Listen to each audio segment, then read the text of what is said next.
Namo Buddhaya, Namaste. Now, when we first begin to meditate, we may start at home, find a quiet room away from the rest of the family, the television, the music playing, or at least try, and we create an ambient environment to support our practice. And there is nothing wrong with this. In fact, in the beginning, when we start with the practice of meditation, it is important to give ourselves supportive conditions. This is why we have retreat centres, meditation centres, organised retreats and meditation groups.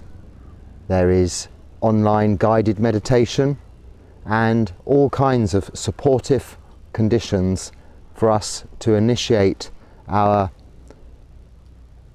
beginnings to this practice of meditation. But one must not lose sight of the fact that we are not only meditating to create a calm and peaceful mind whilst we are meditating. It should be that when we have finished our session of formal sitting meditation and we stand up, we walk away and we continue with our ordinary lives, our meditation goes with us. Mindfulness continues throughout our days. The practice of meditation should develop a quality of mindfulness within us that we carry with us from our supportive meditation conditions into the unsupportive and hindering obstacles of the busy outside world, in order that we can deal with those circumstances more easily, have patience with things that may cause us some kind of aversion or irritation, and remain focused on what we are trying to do in our lives.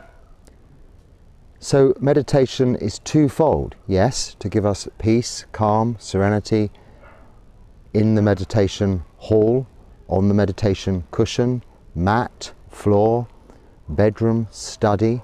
Yes, for that time, but also to be taken away with you.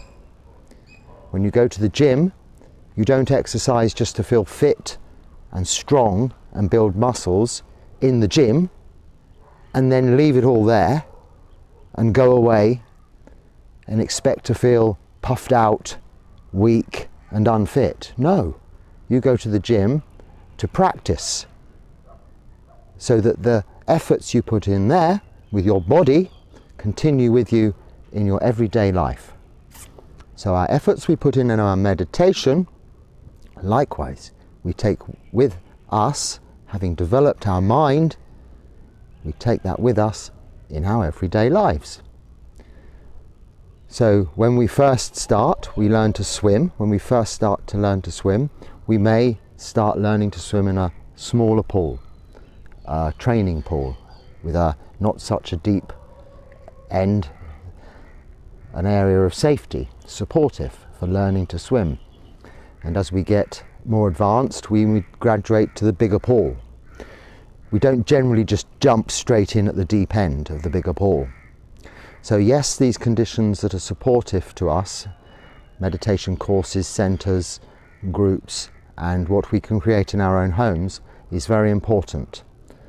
But we must be careful not to rely on these parts of our meditation, accessories to our meditation, because this defeats the object of meditation. For example, if we have found very useful a particular sitting arrangement, like one of these special stools or a zafu beanie cushion thing, and we become reliant on this as part of our meditation for sitting formally in meditation, then that is like a child learning to ride a bicycle with some stabilizers on the bicycle and never taking them off. Now when they're in their late 30s, 40s, and they decide to take up fitness again and go out on their $800 all singing, all dancing bicycle to go for a long bicycle ride around the city or around the countryside to keep fit, they're going to feel rather uncomfortable, and it's going to be impractical for them to have stabilizers on this $800 all singing, all dancing bicycle. And of course this wouldn't happen, because as you learn to ride your bicycle, your mother or your father or your brother or your sister or a close friend takes those stabilizers off.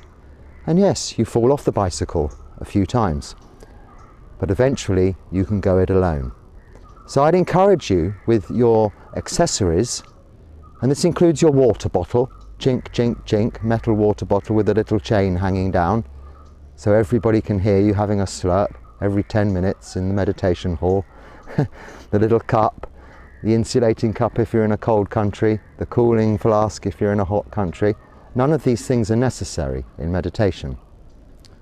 Those particular things, not even in the first stages of meditation. They should be left outside of the hall with your shoes. If you need a cushion initially, yes, this is fine, and these stools initially, this is fine. And if you're having any physical ailments, whatever you need.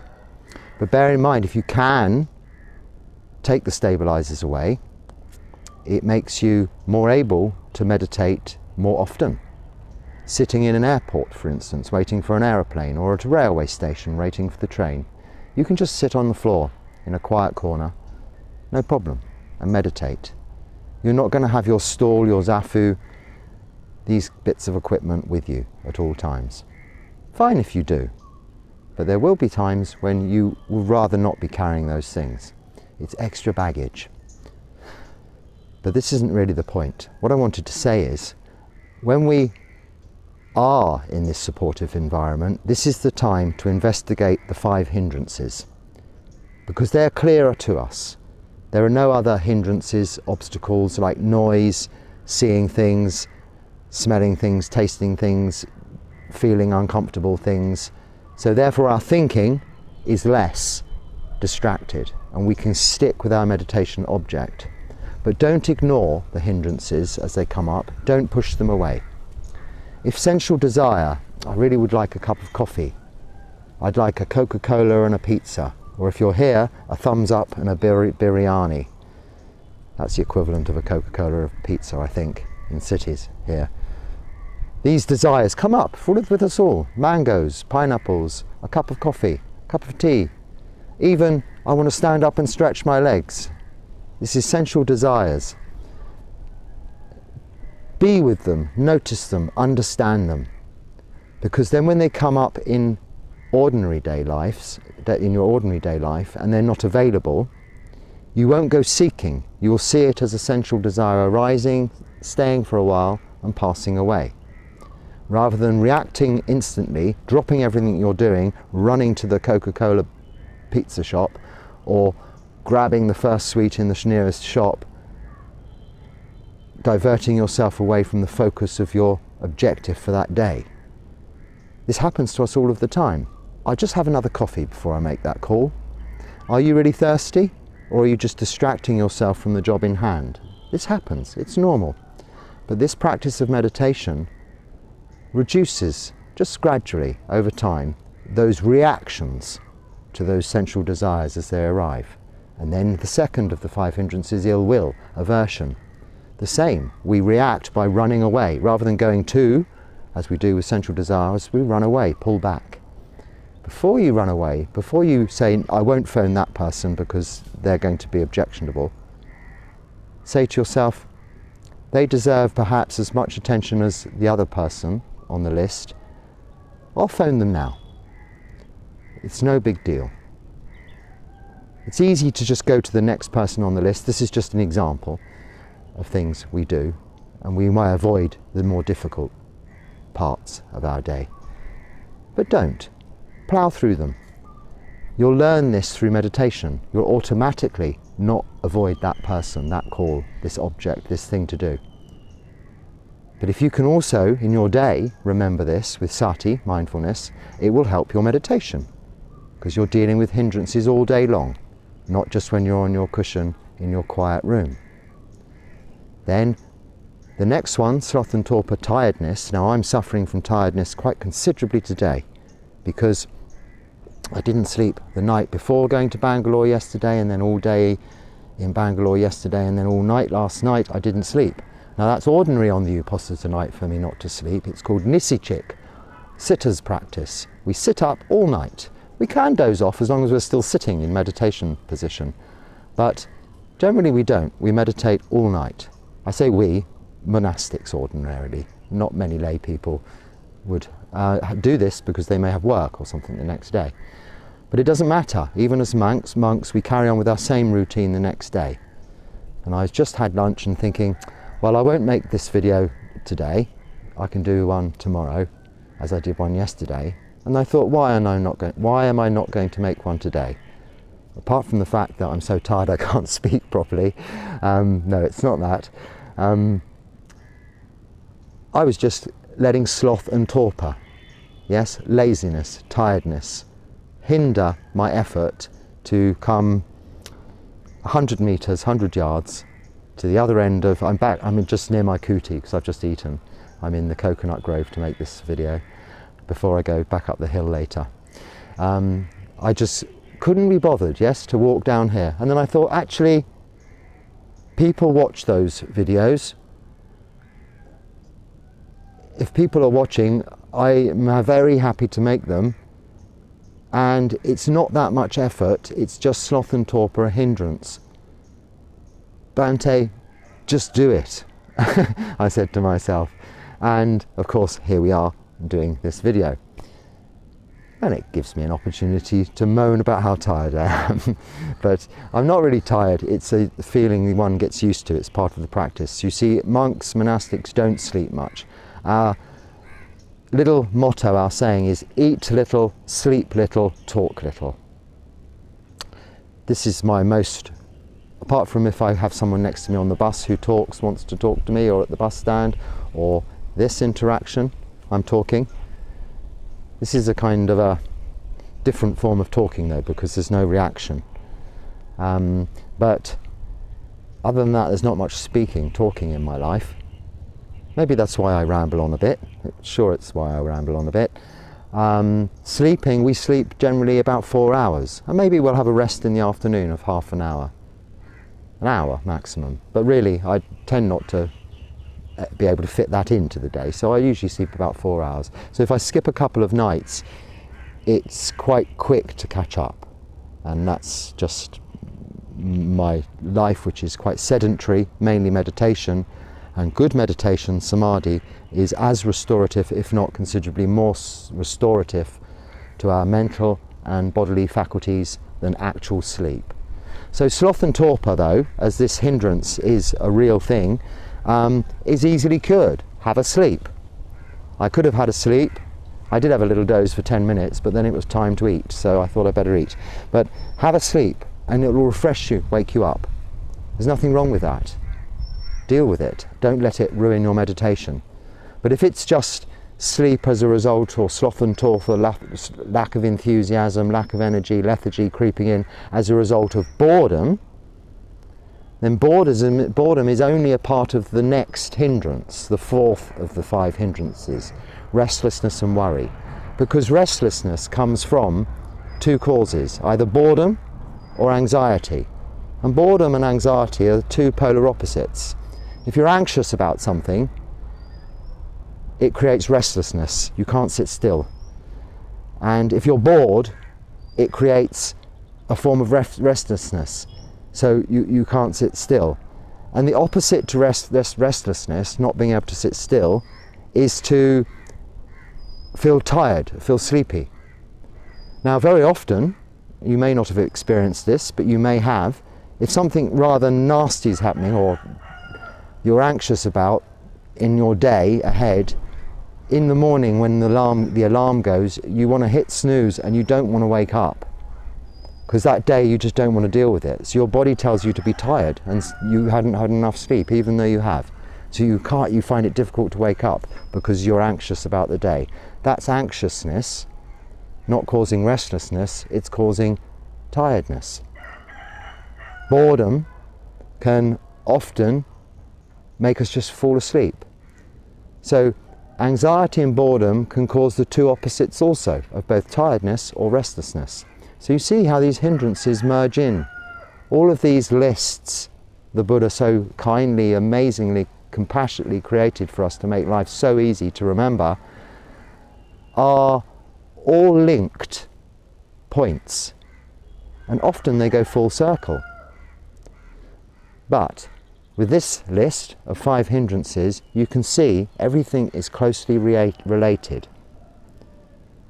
But what it really boils down to is that there is a desire arising, and you can either react or you can just wait, hold back, not react. Continue watching your meditation object. If you react, say it's boredom, your sensual desire hindrance kicks in, you react, you turn the television on or Netflix or open the fridge. Just hold back. After not long at all, that desire will pass away. And then finally, doubt is the hindrance. I wasn't going to talk about the hindrances at all, actually, but it's useful, so I'll continue. The hindrance that comes number 5 is doubt. And this is just doubt about these teachings, the Dharma. And if you doubt the Four Noble Truths and the Noble Eightfold Path, then it's really time to go back to the drawing board. It's not a problem. We should always go back to stage 1 and remind ourselves and talk and understand the Four Noble Truths all of the time. Never lose sight of that's what we're building not only our practice of meditation on, but our lives on and our futures on. Whether you believe in rebirth or you don't believe in rebirth. It is the very nature of understanding and creating good karma and benefiting from that good karma you create. Karma just is action, that's all, remember that. If you have these doubts, practice investigation. Even if it's affecting your meditation, incorporate it within your meditation. But read up on it, ask a question, ask a monk, ask a nun, ask anyone, a friend, a Kalyanamita, a noble friend, someone who has similar views to you and is practicing similarly to you. A teacher of anything. Go to a source. Try and understand your doubts, where they're coming from. And if you can't answer them yourself, ask a question. And at that point, I'll encourage you always to ask questions through comments here or by email, englishbuddhistmonk@gmail.com. Always very happy and encouraged to receive your questions. Very much encouraged.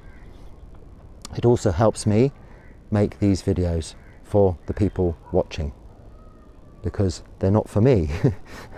I'm saying this stuff, I don't need to say it to myself. They're for people watching, of course. And whether that's one person or, I think there's over 850 subscribers now, so there's a few of those are watching regularly, then that's makes no difference. One person hearing the Dharma is as good as 1,000 people hearing the Dharma. Of course 1,000 people hearing the Dharma is wonderful, but the Dharma is such a valuable thing, such a precious gift. If you accept that gift from me, you have done me so much good. You have given me the opportunity to share something from my own experience with someone whom is appreciative and benefiting from what I am sharing. And that is the greatest gift you can give to me in exchange for that gift from me to you. So that's the 5th hindrance. What I was going to talk about was, because I've just travelled from Bangalore back to here, to my peaceful, perfect environment for meditation, and I think I called the last video before this last, the one before last video, something like perfect meditation conditions or peaceful practice, Forest Dharma for Peaceful Practice. Now that was a little bit of a trick, that title. There is no such thing as peaceful environments, peaceful practice. Put yourself in a sensory deprivation tank. No sound, no light, no smells, tasting, feelings, neutral temperature, everything, nothing there. You will be tormented beyond all belief by your mind. Those 5 hindrances will come up in your mind. Put yourself on platform 33 of Gorakhpur station, that's in North India, one of the busiest stations I've ever been on, because it's got 33 platforms for a start, and you're never on the correct one. You've got to keep moving. But when you eventually give up and decide that you're on the right one, and all you can do is meditate, because there's very little else to do there, when you find your square of concrete and you put your nisidana, that's our sitting cloth. We have a sitting cloth, monks, monastics, you may have noticed. We put it down to sit on. Not because we think your sofa or your chair or your floor is dirty and we don't want to get our robes dirty. That is one reason, and at Gorakhpur station for sure that is the reason. Also, if we are dirty, we don't want to dirty your sofa, your chair or your floor. So it works both ways. We must remember with our nisidana, our sitting cloth, to always use the correct side, down and up.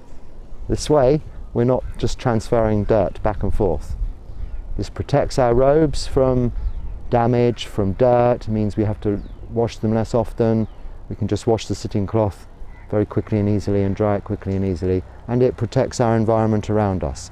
It also gives us the opportunity to see where we're sitting mindfully, blow away any insects that we might sit on, ants and things, and generally respect the place we are going to be for the next however long, 10 minutes or 10 hours. So for instance, on Gorakhpur station, the most unconducive environment to meditation, I was very fortunate in that I had some of my early on let's say what I can say, useful meditation experiences, because I thought, what can I do here? And I was a bit, I'd say, unsure of what I was doing, how I was going, where I was going. I thought, rather than read the next chapter of this book, which was my guidebook to this trip I was on, I thought, I'm just going to practice meditation like it says in the book. And I sat and practiced meditation for a long time. Everything was going on around me. It was bedlam. For those of you who don't know that word, it's like madness, noise and chaos. And anyone who's been to that station will understand. But people did skirt around me. Nobody touched me. This is quite an important thing. If you're pushed, moved, then it's very difficult to ignore that interference when you're meditating in a busy place. So I practiced meditation, and I found I was able to go inside much more quickly than I was experiencing up to then in supportive meditation conditions. Of course, appreciably, some of that was because of aversion, another hindrance. I was getting away from it but going inside. But there I could recognize that's what was happening and where its value was to go inside. And inside I found peace, I found calmness, serenity and almost equanimity in sitting in this very busy environment.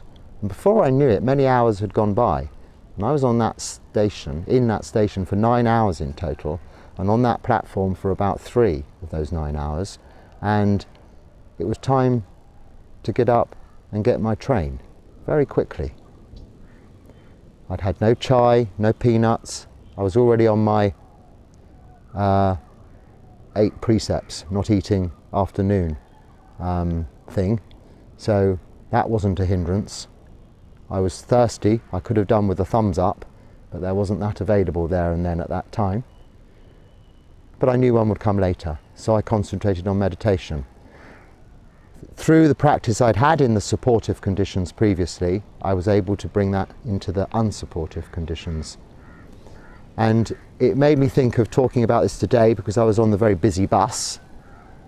It's difficult on the bus to meditate if I have someone to sit next to me, because they don't have so much of a sense of personal space here in India, probably because it's such a busy a lot of people, it's a busy place, so they don't mind touching you, leaning on you, falling to sleep on you if they're sitting next to you. So this doesn't enable you to develop any level of samadhi if you're having this kind of invasion. But very often I get some hours on that bus journey where there's nobody sitting next to me, and I can then sit in the lotus position and I can meditate. And that's very nice, even if I can't sleep. So although I'm moaning about a lack of sleep, I have had some meditation through these 2 nights, and I have had a relaxing journey through the fact that the hindrances of noise, hustle, bustle, different social attitudes and manners of behaviour, the sheer chaos of these journeys from cities to cities through the night, because it doesn't really quieten down much at night here. Because of that, because of my previous practice in supportive conditions, I was able to deal with that. I am able to deal with that more easily, with it being less effective, affecting me less when I get to my destination for the things we had to do, and then when I return here for now what I continue to go on to do. So, apart from a little bit tired, that's all. But back to my, as I said, what did I say? Peaceful practice, conditions for peaceful practice. Now, of course, this looks peaceful, nice, you can hear cockerels crowing, bird things making noises. At night it's a different level of noise in these forests. This is a coconut grove, so it's different again. My forest is right up that mountain up over there. But there you have dogs barking for most of the evening. They may stop for a couple of hours after midnight until about 2 or 3. You can hear those from all of the villages around. There are wild dogs also. There are wild pig things, boar I think, up there making this pig noise. I'm not going to try and copy it. We don't have cicadas here, but in Thailand they have cicadas, which are basically like very big, old-fashioned chainsaws, the loudest chainsaws you've ever heard, that go off continually, the day long and night long, at random, no rhythm. They are so noisy. There's so much noise in those beautiful looking Thai forest jungles. Here it's mainly just crickets, frogs on the lower levels, crickets and bigger crickets on the higher levels, and all manner of other creatures I don't know that make all manner of very weird and wonderful noises. Not to mention the rustlings and creatures and things going on around you. But like I spoke in my talk yesterday, you can be quite peaceful in the knowledge that nothing's going to harm you because you have no intention to harm them. You've put your sitting cloth down, you've made sure you've not disturbed anything on the ground, not even squashed one ant if you've not knowingly. You let the mosquitoes have their breakfast, their lunch, their dinner. If ants crawl on you, maybe if it's very disturbing, just blow them off, they do go. Or gently brush them off. But if you allow them to stay, you'll get used to them.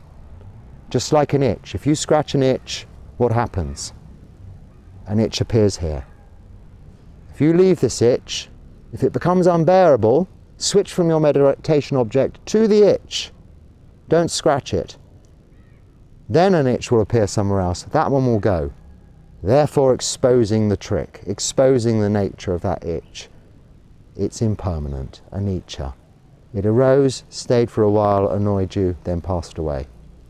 So don't let it make you react. So my peaceful, perfect meditation conditions, even here in the forest, are not like the supportive conditions you can create in your own home. So take advantage of that. Never think, well, it's okay for these monks in the forests of these beautiful countries to talk about meditation. These monks in these forests and jungles in these Asian countries, far away from their homelands, eating very different kinds of foods. Their diet is very different to what we're used to.